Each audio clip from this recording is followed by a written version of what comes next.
So next up, guys, got an extremely nice one-owner piece here. So this is a Kuhn Krause 5635 field cultivator.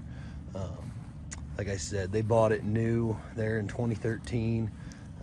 Always been shedded, very well maintained. I mean, you can see from all the pictures and as I walk around it here, just extremely good condition.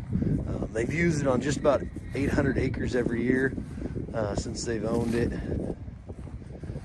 You got a rake and a rolling basket there on the back for attachments. I believe he said it was 50 foot wide. We'll make sure we have all those exact specs updated with the listing, but when you get up on it, the paint and everything, it's extremely good shape. This is probably the nicest field implement we've had come through, especially with it being one owner, and just the condition and the care has been extremely good. So there's just a quick walk around video.